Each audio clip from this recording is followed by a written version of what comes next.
신약 140페이지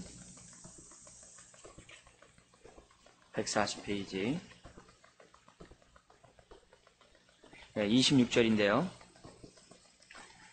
우리 25절부터 31절까지 같이 우리 한 목소리로 읽도록 하겠습니다.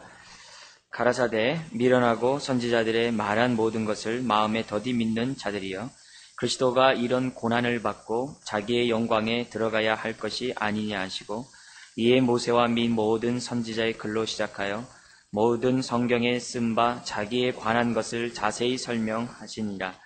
저희의 가는 촌에 가까이 가매 예수는 더 가려 하는 것 같이 하시니, 저희가 강권하여 가로되 우리와 함께 유하사이다. 때가 저물어 가고 날이 이미 기울었나이다 하니, 이에 저희와 함께 유하러 들어가시니라. 저희와 함께 음식 잡수실 때 떡을 가지사 축사하시고 떼어 저희에게 주심에, 저희 눈이 밝아져 그인 줄 알았고 예수는 저희에게 보이지 아니하시는지라. 아멘. 18번째로 우리 주님이 우리들에게 하신 그런 말씀을 잠깐 살펴보도록 하겠습니다. 부활하신 주님은 엠마오로 가는 두 제자에게 나타나셨습니다. 그들은 예수 그리스도가 십자가에 죽으신 그 사건과 예수님이 요셉의 무덤에 장사되었다는 그 사실로 인해서 큰 슬픔에 빠져 있었고, 그들은 이제는 모든 것들이 다 끝났구나라는 생각 속에, 어떻게 보면 절망 속에 그들은 자기 고향으로 돌아가고 있었습니다. 이들은 22절에 보면, 24장 22절에 보면은 여인들이 주님의 무덤의 빈 곳과 그들이 천사를 만났다는 사실을 들었습니다. 그리고 자기와 함께 있었던 제자 중 두어 사람들이 가가지고서 무덤에 가봤을 때 무덤이 비었다는 것을 봤습니다. 그리고 그것을 알려줬습니다. 그럼에도 불구하고 엠마오로 가는 두 제자들은 여인의 말과 두 사람들이 가서 보고 온, 무덤을 보고 온 그 사실을 믿지 않았습니다.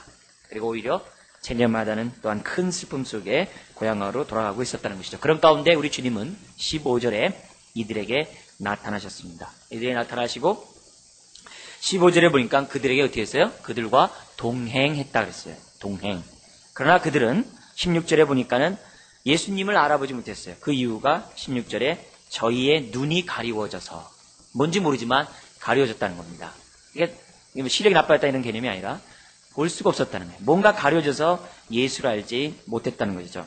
아마 그들이 보지 못했던 것은 큰 슬픔이 있었기 때문에, 그리고 이미 예수 그리스도는 십자가에서 죽었다는 사실 앞에 다시 살아난다는 그것은 자기네들 경험상 볼 때 도저히 있는 일이 아니기 때문에 아마 못 봤다라고도 생각해 볼 수가 있습니다. 그런데 우리 주님은 그 엠마오로 가는 그 실망과 낭만 가운데 가는 두 제자에게 나타나셔서 자신을 보이셨다는 거예요. 이런 장면을 볼 때마다 마음이 뭉클하죠.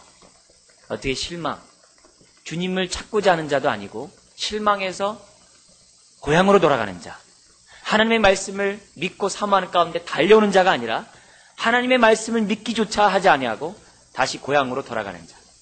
주님이 그렇게 수없이 말씀했음에도 불구하고 그것을 믿지 아니하고 다시 세상으로 가는 두 제자에게 주님이 찾아오셨다는 이 사실은 굉장히 왠지 모르게 마음에 뭉클해요. 왜냐하면 우리들은 꼭 뭔가 열심을 내고 열심히 하나님을 사모하고 찾고 또 찾아야지만이 그때 비로소 그렇구나, 네가 나를 사랑하고 나를 사모하고 나에게 대한 열심이 있구나, 그렇게 뭔가 이제 자격이 됐구나, 뭐 이런 마음에 들었구나, 이래가지고서 마치 그래야지만, 그러면 알사탕 하나 먹어라, 이런 식으로 하나님의 은혜를 이렇게 베풀어주는 그런 생각이 없잖아. 많이 있어요. 우리들의 열심을 통해서 하나님의 은혜를 받고자 하는 그런 마음들이 사실 많습니다. 그러나 그것은 성경에서 말하는 가장 본질적인 그런 면에서 그 가르치는 그 가르침과는 약간 좀 이렇게 벗어난 생각인 것을 보게 돼요. 왜냐하면은 오늘 본문에 있는 것처럼 낭만과 절망 중에, 심지어 하나님의 말씀, 예수 그리스도가 내가 죽고 부활하겠다라고 하는 그 말씀을 누누이 했음에도 불구하고 그것을 믿지 않고 고향으로 돌아가는 그 사람에게 나타나셔서 자신을 계시하셨다는 말이에요. 이게 은혜예요. 네? 믿으십니까? 이게 은혜예요. 로마서 5장이 뭐라 그래요?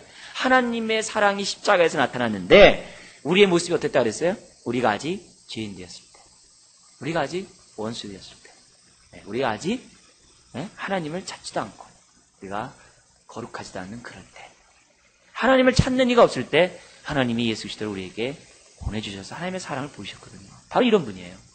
아담이 범죄하고 갔을 때 아담아, 아담아, 몰라서 물었습니까? 아담아, 아담아, 내가 어디 있느냐? 바로 이것이 주의 사랑이죠. 오늘 우리가 예수 그리스도를 믿고 주님 앞에 나온 나의 모습들을 한번 생각해 보세요. 주님이 찾아오지 않았다면 어느 누가 이 자리에 나올 수 있어요? 주님이 깨닫게 하지 않으면 우리가 어찌 하나님의 말씀을 깨달을 수 있어요? 못 깨닫죠. 그러니까 이걸 우리가 잊어버리면 안 돼요. 그래서 하나님 앞에 신앙생활하는 데 있어서 주의해야 될 것이 뭐냐면 강박관념 속에서 신앙생활하는 것을 조심하셔야 돼요. 강박관념. 강박관념이 뭐 있어요? 굉장히 많아요. 사람들 속에. 자기 나름대로 강박관념들이 너무 많아요. 네? 예를 들면은 우리가 어떠한 일을 시작할 때, 우리 교회 안에서 꼭 시작할 때마다 뭐부터 해야 돼요? 꼭 이렇게 우리 사도신경을 고백한다든지, 끝날 땐 꼭 주기도문을 한다든지, 꼭 뭐 하면 뭐 찬송부터 해야 된다든지, 뭐 아니면 뭐예요? 주여 삼창을 한다든지, 뭐 하여튼 뭐 자기 나름대로 은혜를 받기 위해서 어떤 반드시 하는 그 일련의 어떤 행동. 그게 일종의 강박입니다. 강박이에요. 여러분들도 이런 강박도 있잖아요. 뭐냐면은 꼭 무슨 일을 하려면 꼭 화장실 먼저 갔다 오야지만 일을 할 수 있는 거. 그때 다 강박이에요. 사람들마다 다 강박들이 있어요. 자기의 삶의 습관이 있다 이게요. 그래서 하나님을 섬기는 데서 그런 강박관념 속에서 하나님을 섬기는 모습들이 우리들에게 왕왕 있다는 거죠. 그 중에 하나가 뭐예요? 우리가 너무 이렇게 꼭 하나님을 찾아야지만, 하나님께 부르짖어야지만이 하나님이 복주고 은혜를 주는 것처럼 생각하는 그 생각. 그것이 맞아요. 틀렸다는 얘기 아니에요. 그러나 보다 더 본질적인 개념은 뭐냐면은 우리가 찾지 않고 부인하고 떠났음에도 불구하고 우리를 찾아오셔서 우리에게 말씀하시는 그런 하나님이 바로 우리가 믿는 하나님이고 우리가 믿는 주님이라는 거예요. 믿으십니까? 이런 하나님 앞에서 우리가 분명한 신앙을 갖고 있어야지만이 때를 따라 돕는 은혜를 얻기 위해 주의 앞에 나가지. 그렇지 않으면은 우리가 뭔가 하나님 뜻대로 살았을 때는 당당하게 나아가고 하나님 앞에 범죄하면 당당하게 못 나간다고요. 그러면 안 돼요. 하나님에 대한 이것은 오해라는 거예요. 주님은 엠마로 가는 슬픔 가운데 낭만 가운데 있는 그 제자들에게 나타나셔서 그들에게 자기 자신을 알려주셨다는 것이죠. 그래도 못 믿으니까 25절 26절 오늘 말씀이죠. 미련하고 선지자들의 말한 모든 것을 마음에 어떻게 믿는 자들이요? 더디 믿는 자들이요. 네? 주님이 보시는 거죠. 믿는데 더디 믿어요. 잘 깨닫지 못해요. 그러면서 하신 말씀이 뭐냐면 선지자들이 구약에서부터 말씀했던 그 구약의 내용이 뭡니까? 그리스도께서 메시아가 고난을 받고 자기의 영광에 들어가야 할 것이 아니냐? 이사야 53장 같은데 너무나도 잘 말씀하고 있죠. 그죠? 이사야 53장에 고난에 받는 종이 메시아가 고난받는 종으로 이 땅에 온다는 그 사실에 대해서 얼마나 말씀을 많이 했습니까? 그런데 그들은 알지 못하고 더디 믿는 자들이라고 말씀하신 거죠. 저는요 이런 말씀일 때 뭐냐면 책망 많이 해도 좋아요. 하나님 책망 많이 하고 꾸지람 많이 해도 좋아요. 뭐예요? 말씀만 하신다면 좋죠. 뭐. 예? 예. 사실 하나님 나에게 말씀만 하시면 뭐 그건 된 거죠. 뭐 거기에 뭐 내용이야 뭐 중요해요. 예? 그죠? 하나님이 나에게 사랑하시니까 말씀하는 거죠. 예? 꾸지람 부르면 어때요? 의도 터지면 어때요? 의도 안 의도 터져가지고서 배 드륵드륵 한 다음에 잔치상에 올라가는 것보다 낫죠. 의도 터진 다음에 내가 하나님 앞에 내가 좀 쓰는 게 올가 낫죠. 그런 의미에서 볼 때 주님은 25절 26절인 것처럼 나타나셔서 말씀하시고 27절에는 뭐냐면 모세와 모든 선지자들의 글로 시작하여 모든 성경, 그래서 구약을 말합니다.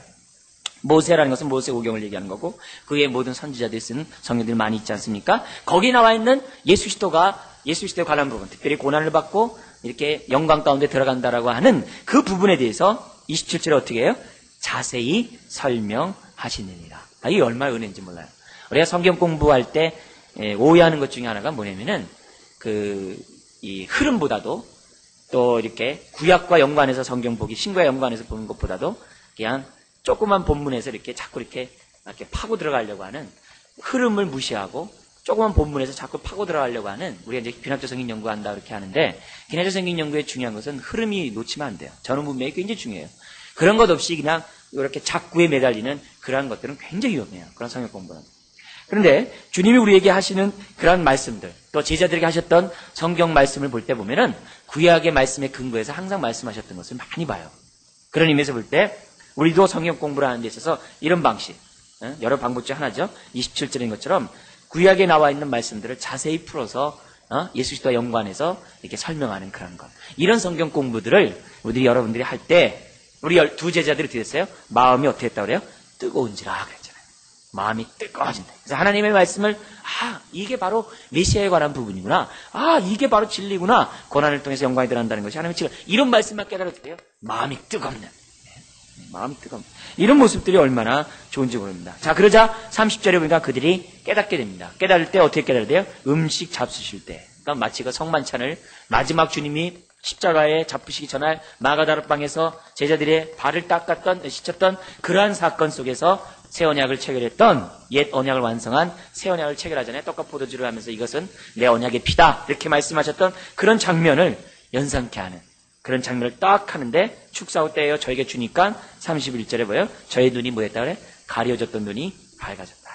그리고 자기가 보는 자가 예수 그리스도라는 것을 알게 돼요. 근데 갑자기 주님이 싹 없어지셨어요.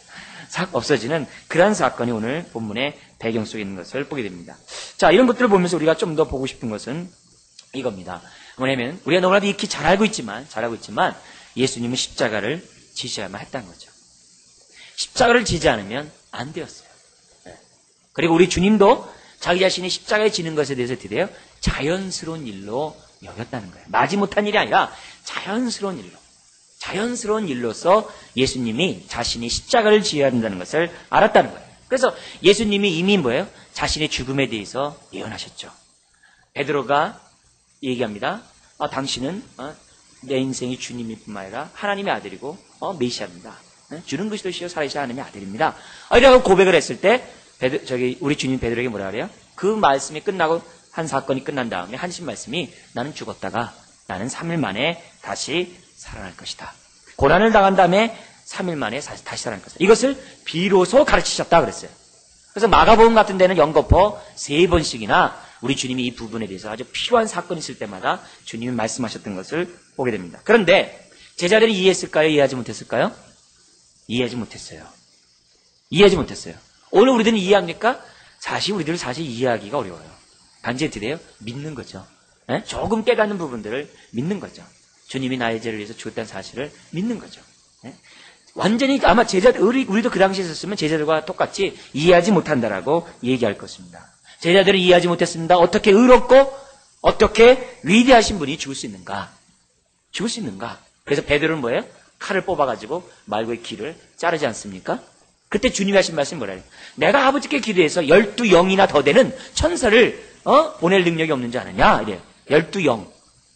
12영이라는 그 한 영이 일제 군단을 만나. 로마 군대로 얘기한다면 한 군단을 6,000명 정도를 예상을 하는 거예요. 6,000명. 6,000명 곱하기 12. 72,000명. 그 당시에 로마 군대와 싸움에서 볼 때 하고도 남는 그러한 군대예요. 그렇게 할 수 없는 줄 아느냐? 그렇지 않으면 뭐가 이루지 못한다고 그래요? 하나님의 성경의 말씀이 어떻게 이런 일이 있어야 된다는 것이 응할 수 있느냐? 그러니까 주님은 분명한 생각 속에서 내가 십자가에 죽는 것은 자연스러운 일이라는 사실을 우리 주님이 말씀하셨다는 것을 보게 되죠. 그래서 예수 그리스도께서 피하시면은 성경이 이룰 수가 없는 거죠. 피해서 이룰 수 없는 거죠. 그래서 우리 주님은 겟세마네 동산에도 뭐라 그래요? 나의 원대로 마옵시고 아버지의 원대로 되기 원합니다. 하나님의 뜻을 받아들였던 것을 보게 돼요. 무슨 말입니까? 주님이 십자가를 받아들였다고 하면 십자가는 중요한 것이라는 거예요. 십자가는 귀한 것이라는 겁니다. 왜 이런 얘기를 지금 이 시간에 하냐면은 기독교가 십자가의 종교라고 얘기하면서도 보면 사람들이 십자가를 생각을 안 해요. 십자가를 의지하지 않아요. 그게 문제라는 거예요. 십자가 얘기하면서도 십자가에 대한 그런 감정과 뜨거움이 그렇게 사람들이 이렇게 발전하지가 않아요. 그냥 마음이 좀 왠지 저갈 때, 이렇게 막히고 저갈 때, 그때 좀 이제 십자가 가서 좀 이렇게 풀어버리는, 막힌 거 뚫는, 이런 정도 속에서 십자가를 생각하는 게 많다 이게요. 십자가의 의미를 깊게 생각하지 않는 그런 모습들이 우리들의 삶 가운데 너무나도 많기 때문에 우리는 이런 본문의 말씀을 봐야만 한다는 것이죠. 주님이 십자가를 귀하게 여겼다면, 귀하게 받아들였다면, 우리 역시 주님이 생각하는 것만큼 우리는 십자가의 의미를 깨닫도록 십자가에 대한 뜻을 알도록 노력해야만 한다는 것이죠. 그래서 우리 주님은 십자가를 매우 중요한 사건으로 자기 자신이 여기셨어요. 그래서 우리 엠마오 사건에 보십시오. 엠마오가 가는 그 두 제자에게 뭐 얘기하냐면 이런 고난을 받고 라는 단어를 씀으로써 뭘 강조하는 겁니까? 예수 그리스도가 십자가에 자기 자신이 십자가에 죽었다는 사실이 어떻게 돼요? 역사적 사실이라는 것을 보여줘요. 요즘 책이 나와요. 왜냐면 저기 중앙일보나 동아일보나 이런 데 전단 밑에다가 예수는 신화다. 그래가지고서 뭐, 그 역사적 사실이 아니다. 이런 책이 나와가지고 막 베스트셀러가 됐대, 우리나라에. 그러니까 또 기독교에서 우리 뭐 책들이 막 이름 있는 목사님들이 예수님은, 예수님의 십자가는 역사적 사건이다. 예수님이 실제 인물이다. 이런 책이 또 지금 막 나오고 있거든요. 이게 남 얘기가 아니에요. 지금 오늘, 지금 먼 나라 얘기 아니에요. 지금 이 시대에, 지금 우리나라에서 벌어지고 있는 일들이에요. 예? 그래서 심지어 이런 얘기예요. 예수는 부처의 제자였다. 이러면서 예수님의 12살에서부터 30살까지 어디 있었느냐? 그때는 저 부처 갔다 왔다. 저기 뭐야. 거기 가서 교육받았다. 그게 바로 나온 이 경전이다. 그게 또 번역돼서 나와서 막 우리나라에 막 팔리고 있지 않아요? 이런 상황 속에서 예수 그리스도가 역사적인 실존 인물이냐? 또 예수 그리스도가 십자가에 죽은 것이 역사적 사건이냐? 믿는 사람은 아멘. 그럼 끝이죠. 그러나 믿지 않는 사람들에 있어서는 그 사실이 어떻게 돼요? 이 보통 혼란스러운 게 아니죠. 근데 오늘 말씀이 뭐라 그래요? 엠마오에 간 주제자의 말씀 뭐예요? 그리스도가 이런 고난을 받고 이렇게 얘기를 해요. 예수 그리스도가 바로 얼마 전에 십자가에 죽은 사건을 어떻게 돼요? 당연하게 예수님 자신이 증언하고 있어요. 예수님 자신. 심지어 도마에게 뭐라 그래요? 내 이 못 박힌 손을 보라 그러죠. 예수님 자신이지. 예? 그래서 전 안 가봐서 모르지만은 인도에 가면은 인도에 가서 도마가 복음을 전하다가 창에 찔려 죽잖아요. 내려온 얘기에. 그래서 그 도마의 손가락이 거기 이렇게 전시되어 있어요. 도마의 손가락인데 왜냐면 주님의 그 옆구리에 손을 집어넣은 것이라 썩지 않았다. 그래서 그 손가락이 그 인도에 그 기념관에 손가락이 있어요. 네? 그 믿거나 말거나 그건 잘 모르겠지만 어제 그것이 사실인지 아닌지 모르지만 그게 있어요. 근데 그 얘기는 선교사도 얘기하더라고요. 근데 그 손가락이 도마 건지 아닌지 잘 몰라요. 근데 도마를 기리는 그 곳곳에 편말들이 있다고 그래요, 선교사들이. 그러니까 그런 의미에서 볼 때 뭐냐면 예수 그리스도 자신이 뭐예요? 십자가의 사건은 역사적 사실이라는 사실을 스스로 증거하고 있다는 것을 우리들에게 보여주고 있다는 거죠. 실제 사건이고 예수님이 산증이라는 거죠. 그러므로 예수 그리스도가 부활하신 다음에 엠마로 가는 두 제자에게 하신 말씀 속에서 느끼는 것은 뭐냐면은 부활하신 주님의 증언이에요. 십자가는 뭐예요? 정말로 의미심장한 일이고 정말 귀한 절대적으로 필요한 구원의 사건이라는 것을 우리들에게 보여주고 있다는 것이죠. 그래서 고난 없이 어찌 영광에 들어갈 수 있냐는 거예요. 예수님이 십자가를 지으셨다는 사실은 뭐냐면 무기력하게 하기 때문에 십자가를 지은 것이 아니라 하나님의 역사를 이루기 위해서 자발적으로 졌다는 사실을 주님은 강조하고 있다는 거예요. 우리 얼마 전에 우리나라 고대 청년이 일본의 그 지하철에 그 떨어져 있는 사람을 구출하려다가 죽은 사건이 있었죠. 그 사건이 일본 열도를 얼마나 감동시켰습니까? 그리고 우리나라에도 많은 감동을 주지 않았습니까? 왜 감동이 됐습니까? 그 사람의 죽음이 의미 있는 죽음이기 때문에. 그죠? 가치 있는 죽음이기 때문에 우리는 그 사건에 대해서 감동을 하죠.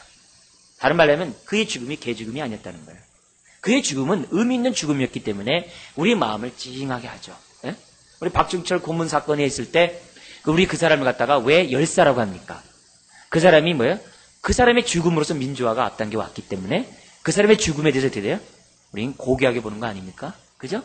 수없이 많은 민주화운동 속에서 죽은 사람들을 갖다가 기르는 이유는 그들을 추모하는 이유는 그들의 죽음들이 뭐예요? 그만큼 귀하기 때문이죠.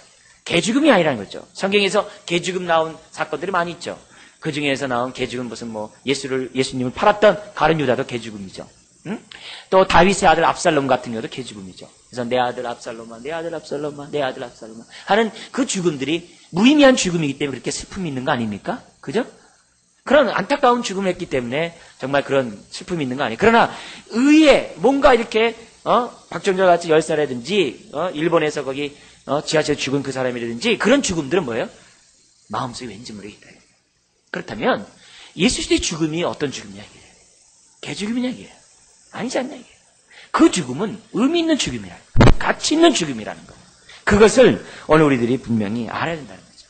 그래서 그 죽음에 대한 올바른 우리들이 깨달음과 올바른 그러한 이해들이 우리들이 있을 때 우리의 삶이 어떻게 돼요? 그만큼 십자가의 능력들을 덧입게 된다는 거예요. 덧입게 된다는 것을 우리들이 보여요. 자, 그러면 십자가의 의미를 한번 좀 더 우리들이 생각해 봤으면 좋겠습니다. 우선 먼저 간단하게 두 가지를 말씀드린다면 첫 번째는 십자가는 하나님의 영원한 구원의 하나의 뭐예요? 과정 속에서 없어서는 안 될 중요한 사건입니다. 그러니까 역사적 사건, 구원의 사건이라는 얘기입니다. 십자가는 구원의 사건이라는 거예요. 왜요? 피 흘림이 없은 즉 사함이 없다 그랬어요. 네? 죄사 쓴 사망이라 했어요. 예수님이 죽지 않는다면 우리가 구원받지 못하죠. 그래서 예수님의 죽음은 대신 죽은 죽음이었어요. 죽은 죽음이었어요. 예수님이 약해서 죽은 것이 아니죠. 예수님은 우리 요한복음 10장 18절인 것처럼 나는 버릴 권세도 있고 다시 취할 권세도 있다 그랬어요.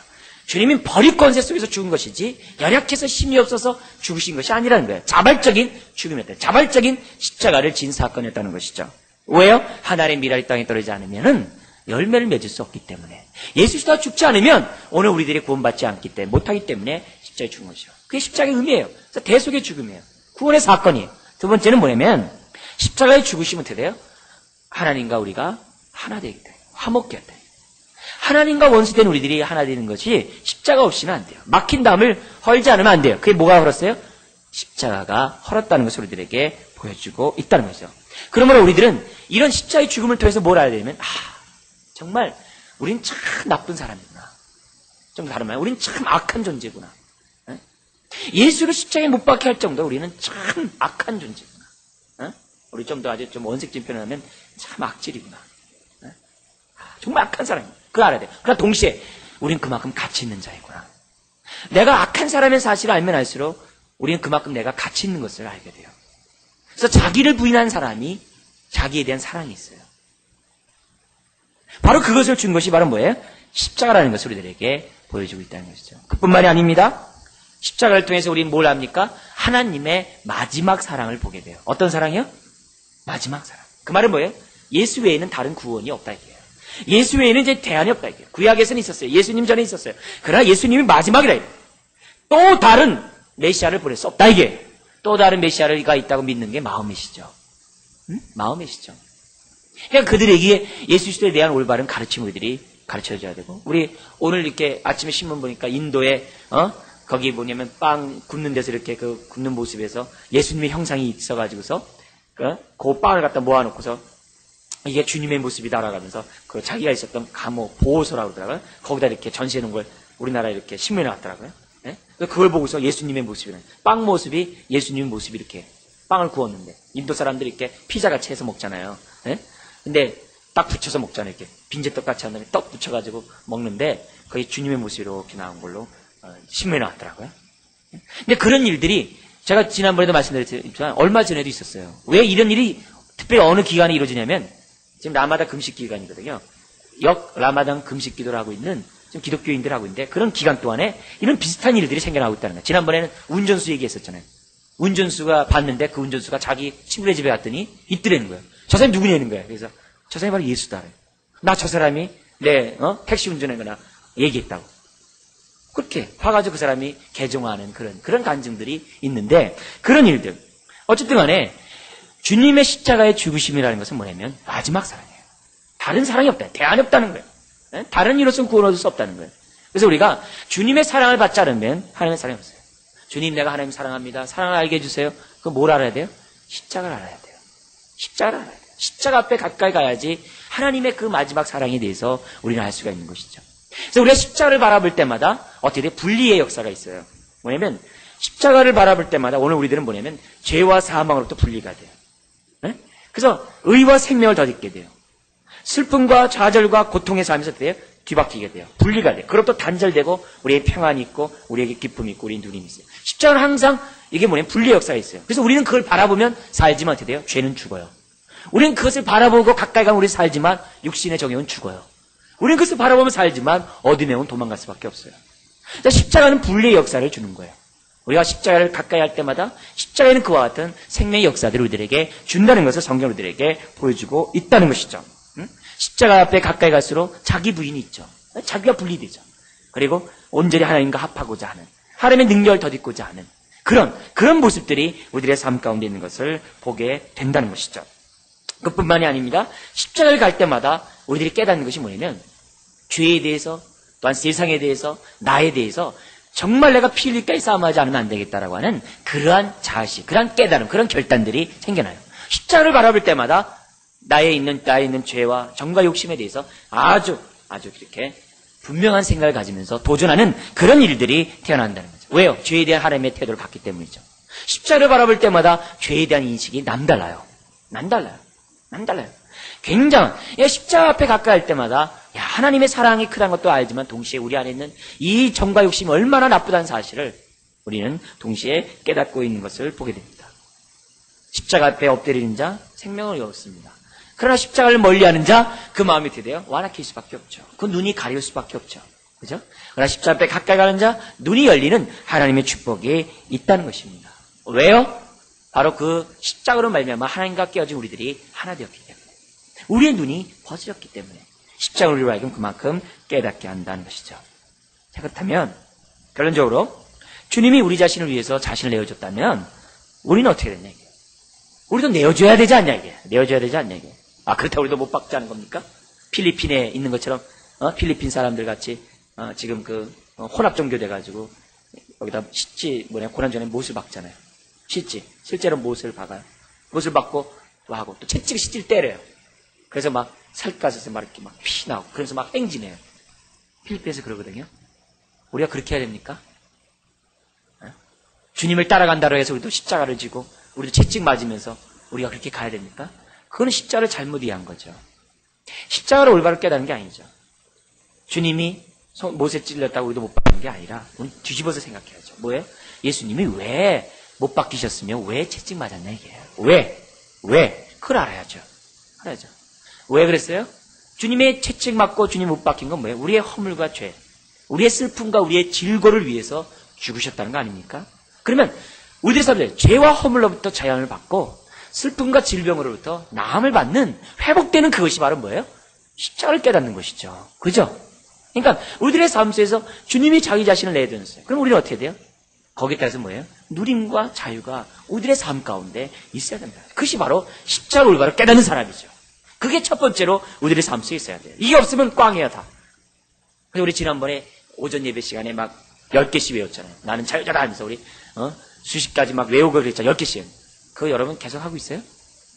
여러분 그거 계속 하셔야 돼요. 시간 없어서 못하는데 그게 예배 시간마다 막 하고 싶은 거예요. 네? 나는 이렇게 예수 그리스도 믿으면 이런 축복을 받았습니다. 이런 자유를 받았습니다. 이런 누림이 있습니다. 그거 계속 해야 됩니다. 암송해야 돼요. 그래서 나의 신분이 예수를 믿으면 얼마만큼 바뀌었는지, 그래서 신분에 의해서 삶을 살아야 되는데 자꾸 수준에 의해서 율법에 의해서 산다고. 그렇게 신앙에는 수준의 율법에 의한 삶에는 자연이 없어요. 능력이 없어요. 십자가의 능력을 체험하지 못해요. 네? 그런 의미에서 볼 때 우리가 기본적으로 알 것은 뭐냐면 누리자. 그러니까 엄밀한 의미에서 이거예요. 내가 예수를 믿습니다. 예수를 믿는다는 게 뭡니까? 엄밀하게 우리 갖다 믿는다, 영접한다 그러죠. 예수를 영접한다 그래요. 영접하는 게 뭡니까? 이 말과 연관해서 보면요, 내 인생을 주님 앞에 던진다 이 말이에요. 네? 주님이 나에게 자기 인생을 던지셨어요. 자기 인생을 던지심으로 우리가 하나님의 사랑을 깨달았어요. 그러면 예수를 믿는 게 뭡니까? 우리 인생을 주님 앞에 던지는 거예요. 그게 예수 믿는 거예요. 던지는 게 뭐예요? 항복. 그동안 내가 하나님처럼 살아왔던 것을 회개합니다. 내 인생의 주인은 내가 아니라 예수님입니다. 주님, 내 마음을 주 앞에 드립니다. 내 마음에 오셔서 나를 다스려 주십시오. 당신이 내 인생의 왕이십니다. 항복. 그게 예수 믿는 거 아니에요. 그게 영접이잖아요. 바로 그것처럼 내가 예수를 믿는다, 영접한다 해서 내 인생을 주 앞에 던진다. 주 앞에 던진다는 거예요. 그래서 내 인생을 다스려 달라는 것이 하나님의 뜻이 아니겠습니까? 네? 그런 의미에서 우리가 내 인생을 주 앞에 던지는 거예요. 그래서 던지는데 한 번만 던지느냐? 아니에요. 물론 한 번 영접하면 되죠. 그러나 우리들의 삶은 뭐냐면 계속 던져야 돼요. 계속 던지는 게 뭐예요? 주 뜻대로 살겠습니다 이 말이거든요. 주의 십자가를 지고 살겠습니다 이 말이에요. 계속 던져. 그걸 다른 말로 하면 고상한 말로 교제한다 이 말이에요. 응? 하나님께 교제한다. 내 인생을 계속 던지는 거예요. 그러면 주님이 내 인생에 오셔서 교제를 해요. 그러면 내 안에 어떻게 돼요? 뭐가 옵니까? 처음에 던졌을 땐 예수 믿음으로 구원을 받아요. 왜? 영접했으니까. 2번 던지고 3번 던지면 어떻게 돼요? 계속 교제하면 어떤 일이 벌어져요? 내 마음에 하나님의 평강이 지배하는 거죠. 의와 희락과 화평이 내 마음에 지배하는 그런 일들이 우리들의 삶 속에 있는 거죠. 계속 던지는 거예요. 근데 하나님께만 던지는 것을 끝나는 게 아니라 이제 누구한테 던져야 돼요? 내 인생을? 사람에게 던져야죠. 우리 주변에 던져야죠. 계속 던져야죠. 그게 뭐예요? 사랑하라 이 말이에요. 내 인생을 던져하지 않고 어떻게 사랑할 수 있냐 이게. 어떻게 용서할 수 있고 용납할 수 있어요? 내 인생 던지지 않으면. 자기를 부인하지 않고 어떻게 용서가 되고 사랑됩니까? 내 눈에 흙이 들어가도 안 되지. 내 인생 사랑한다는 얘기는 뭐예요? 내 인생을 그에게 던진다는 얘기예요. 내 인생을 준다는 얘기예요. 그러니까 용서가 되고 그러니까 사랑이 되고 이해가 되는 거죠. 그래서 뭐냐면 서로 사랑하라, 서로 용납하라, 서로 화목하라. 서로 던지라 이게. 갈라디아 6장에는 서로 짐을 지라 그래요. 서로 짐을 지라 그래요. 서로 너희를 돌아올 뿐만 아니라 서로 짐을 지라. 그게 뭐예요? 내 인생을 던지는 거예요. 내 주변 사람에 던지고 그 사람에게 내 인생을 희생하고 그 사람에게 헌신할 때 어떻게 돼요? 우리가 공동체가 건강해지고 우리의 삶이 넓어지고 우리가 사는 이 세상이 밝아진다는 것이죠. 뒤집어서 얘기한다면 우리가 서로 더불어 사는 공동체를 만들지 않고 있다면 내 인생을 던지지 않은 거예요. 내 인생을 던지지 않았다는 얘기는 뭐예요? 십자가의 의미를 제대로 깨닫지 못했다는 말이에요. 내가 하나님 앞에 내 인생을 던짐으로 하나님과 평강을 누리지 못하면 뭘 깨닫지 못했다는 거예요? 십자가를 깨닫지 못했다는 거예요. 그러므로 내 마음에 구원의 확신이 있습니까? 내 마음에 하나님의 평강이 있습니까? 나의 삶 속에 서로 더불어가는 삶이 있습니까? 그렇다면 십자가를 깨닫는 겁니다. 십자가를 깨닫는 거예요. 십자가의 의미를 깨닫는 거예요. 그러나 우리의 삶 속에 그런 것이 없다면 십자가를 깨달았다라고 말할 수 없는 것이죠. 사랑하는 성도 여러분, 우리 주님이 말씀하셨습니다. 미련하고 선지자들의 말한 모든 것을 마음에 더디 믿는 자들이요, 그리스도가 이런 고난을 받고 자기의 영광에 들어가야 할 것이 아니냐. 고난 없이 영광이 없습니다. 우리가 하나님의 영광을 맛보기 원하십니까? 우리 원해야 되는데 그러면 어떻게 됩니까? 주의 고난을 감당해야 됩니다. 그것은 십자가를 깨닫지 않으면 그 같은 삶을 살 수가 없죠. 십자가를 깨달을 때 십자가를 짊어지는 것이 마지못해 우리가 연약해서 지는 것이 아니라 주님처럼 자원함으로 기쁨으로 십자가를 지게 된다는 것이죠. 이와 같은 삶을 삶으로 하나님의 영광을 보기를 주님의 이름으로 축원드립니다. 기도하겠습니다.